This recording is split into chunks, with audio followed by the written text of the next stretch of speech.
Hi అండి. అందరికీ నమస్తే. నేను మీ గీత. 'తోడు నీడ' పార్ట్ 2 ఇది లాస్ట్ ఎపిసోడ్ అండి. ఈ కథను రాసిన వారు రైటర్ గణేష్ గారు. స్టోరీలోకి వెళ్ళిపోదాం. మెల్లిగా ఆ దొంగ అడుగులు అటువైపుగా వస్తున్న శబ్దం కవిత విని కలవరపడింది. అప్పుడు ఒక్కసారిగా వాళ్ళలో ఒకడు కవిత వైపుగా వస్తున్న వాడిని పిలిచాడు.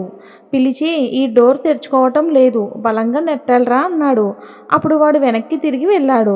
కవిత కాస్త ఊపిరి పీల్చుకుంది. వాళ్ళు డోర్ తెరిచే పనిలో ఉన్నారు. ఏం చేస్తున్నారా అని కవిత కొంచెం అప్రయత్నంగా తొంగి చూడసాగింది. చూస్తూ ఉండగా కవిత ముఖంపై టార్చ్ వెలుగు పడింది. గుండె ఆగినంత పనయ్యింది తనకి. వెంటనే కవిత గోడచాటుకి వెళ్ళిపోయింది. ఒకడు "పట్టుకోండ్రా దాన్ని" అని పక్కవాళ్ళకి సైగ చేశాడు. వాళ్ళు కూడా కవిత ఉన్న వైపుగా పరిగెత్తారు. ఆమె మెల్లిగా అడుగులు వేసుకుంటూ చీకట్లో తప్పించుకోవడానికి ప్రయత్నిస్తుంది. అంతలో ఒకడు కవిత జుట్టు పట్టుకుని వెనక్కి లాగాడు. కవితకి ఏం చేయాలో అర్థం కాలేదు. నిస్సహాయ స్థితిలో ఏమీ చేయలేకపోయింది. వాడు కవితని వాళ్ళ నాయకుడి దగ్గరికి తీసుకుని వెళ్ళాడు.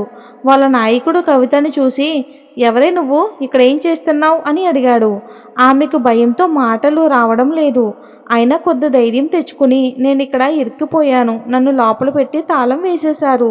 బయటికి వెళ్ళలేక నేను ఇక్కడే ఉండిపోవాల్సి వచ్చింది" అని చెప్పింది.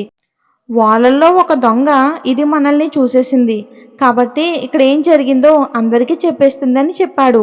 అయితే దీన్ని చంపేద్దామని అన్నాడు వాళ్ళ నాయకుడు. ఆ మాటతో కవితకి ఒళ్ళంతా చెమటలు పట్టేశాయి. నన్నేమి చెయ్యొద్దు అని బ్రతిమలాడింది. అయినా సరే వినలేదు వాళ్ళు. ఈమెను ఎలాగైనా చంపేయాలి అని నిర్ణయించుకున్నారు. కవిత, "నేను గర్భవతిని. నా కడుపులో బిడ్డ పెరుగుతుంది. దయచేసి నన్ను వదిలేయండి" అని బ్రతిమలాడింది. ఆమె చెప్పేది వినకుండా వాళ్ళు గట్టిగా కవిత తలపై కొట్టారు. ఆ దెబ్బకి కవిత స్పృహ కోల్పోయింది. "దీన్ని చంపేయండ్రా" అని వాళ్ళ నాయకుడు చెప్పాడు. ఆమె గర్భవతి అయినందువలన చంపడానికి ఎవ్వరూ కూడా దొంగల్లో ముందుకు రాలేదు. అంతలో వాళ్ళ నాయకుడు, "నేనే చంపేస్తా" అని పక్కనున్న పైపు రీంచి తీసుకుని కొట్టబోయాడు. అంతలో ఒకడు, "ఆగన్నా, నేను చంపుతా" అని చెప్పాడు. "శభాస్రా సునీల్, చంపే" అని చెప్పి తన చేతిలోన్న పైపు రీంచి వాడి చేతికి అందించాడు. అతను ఆమెను లాక్కొని వెళ్ళాడు. కొంచెం దూరం చీకట్లోకి ఈడ్చుకుని వెళ్ళి బలంగా కొట్టాడు. వాళ్ళ నాయకుడు వాడిని మెచ్చుకుని తలుపు తెరిచే పనిలో ఉన్నాడు. ఎలాగోలాగా తలుపు తెరుచుకుంది. అందరూ లోపలున్న బంగారం అంతా సంచుల్లో నింపుతూ ఉన్నారు. కవితను చంపిన సునీల్ మాత్రం ఏదో ఆలోచిస్తున్నాడు. "ఏమైందిరా నీకు" అని వాళ్ళ నాయకుడు అడిగాడు. "జీవితంలో మొదటిసారి హత్య చేశా అన్నా" అని అన్నాడు. దానికి వాళ్ళ నాయకుడు, "ముందు ముందు ఇంకా చేద్దువులే" అని చెప్పాడు. మళ్ళీ అందరూ పనిలో మునిగిపోయారు. మొత్తం 12 సంచులు ఉన్నాయి. అన్నీ బయటికి తెచ్చి కిందకు మోసుకుని పోదామని అనుకున్నారు. వాళ్ళు నలుగురు ఉన్నారు కాబట్టి ఒక్కొక్కటిగా కింద అంతస్తులో పెట్టి మళ్ళీ తీసుకుని వెళ్ళడానికి పైకి వచ్చారు. అందరూ సంచులు తీసుకుని కింద వైపుగా నడుస్తున్నారు. ఒక్కసారిగా వాళ్ళ నాయకుడు వెనుకకు తిరిగి ఆగిపోయాడు. మిగతా ముగ్గురు "ఏమైందిరా" అని వెనక్కి చూశారు.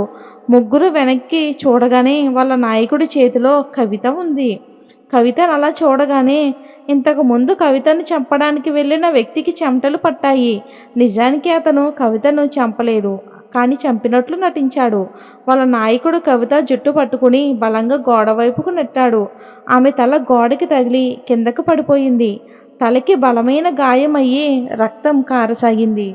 వాళ్ళు వెంటనే కవితని చంపుతానని వెళ్ళిన వాడిని పట్టుకుని కొట్టసాగారు గట్టిగా. అప్పుడు సునీల్, "అన్న పాపం, ఆమె కడుపుతో ఉంది, చంపడం పాపం" అని అన్నాడు. అప్పుడు వాళ్ళ నాయకుడు, "నాకే ద్రోహం చేస్తావా? నిన్ను కూడా దాని దగ్గరికే పంపుతా" అని కత్తితో దాడి చేయడానికి పైకి దూకాడు. సునీల్ బలంగా ఉండడం వలన అందరినీ ఒక్కసారిగా విదిలించాడు. అప్పుడు వాళ్ళ నాయకుడు సునీల్ని పొడవబోయి పక్కనున్న వ్యక్తిని పొడిచేశాడు. అతను వెంటనే అక్కడికక్కడే చనిపోయాడు. వాళ్ళ నాయకుడిని గట్టిగా పట్టుకుని విసిరికొట్టాడు సునీల్. మిగతా ఇద్దరు పారిపోయారు.